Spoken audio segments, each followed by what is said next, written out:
Good morning. आज मी बनवणार आहे भरलेली तुरई। तर बघू शकता मी तुरईला मस्त असं धुवून स्वच्छ साल काढून घेतलेलं आहे आणि असं आपल्याला चिरून घ्यायचे मधोमध। आता आपल्याला यात मसाले भरायचे, त्याच्यामुळे मी असं आतमध्ये थोडंसं चिरून घेतलेलं आहे। मी त्यासाठी इकडे मसाला घेतला आहे। लाल तिखट आहे, थोडी हळद पावडर, चवीनुसार मीठ, धना जिरा पावडर आणि थोडंसं हिंग घेतलं आहे। आता आपण हे सगळं मिक्स करून यात भरूया। बघू शकता मी मस्त असं भरून घेतलेला आहे। जसं आपण भरून कारली बनवतो ना तसं, पण यात शेंगदाण्याचा कूट नाही, फक्त मसाले घातले आहे। आता आपण स्टार्ट करू। आपलं तेल मस्त असं गरम झालंय। आता आपण यात राई टाकूया, थोडासा जिरा, 2 ते 3 पाकळ्या कढीपत्ता।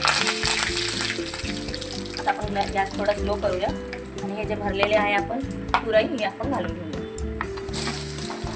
थोड्या वेगळ्या पद्धतीने मी बनवले आहे, तुम्ही कशी बनवतात नक्कीच कमेंट करून सांगा। तेलावरती मस्त असे आपल्याला परतून घ्यायचे। आपल्याला परतून याला पाणी जिथपर्यंत सुटतंय ना तेव्हा आपल्याला ठेवायचं आहे झाकण ठेवून, आणि मग नंतर आपल्याला थोडंसं बेसन घालून हे करायचं आहे। मी दाखवते। आता मी याला जिथपर्यंत पाणी नाही सुटत तेव्हा आता झाकून ठेवते।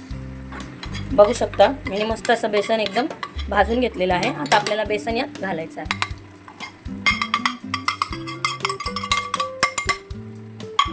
लो गॅसवरती मस्त असं बेसन मी भाजून घेतलेलं आता मी यात मिक्स करणार आहे। खूप छान अशी रेसिपी आहे, तुम्ही करून बघा। बघू शकता थोडंसं आपल्याला यात पाणी घालायचं, जास्त नाही, थोडंसं असं शिंपडून घ्यायचं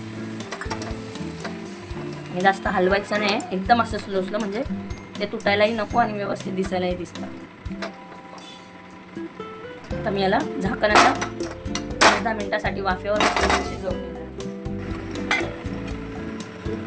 बघू शकता मस्त असे आपले झालेले आहे। आता आपण यात कोथिंबीर घालूया। खूप छान अशी रेसिपी आहे, तुम्ही करून बघा। आवडल्यास लाईक करा, शेअर करा, फॉलो करा। Thank you so much.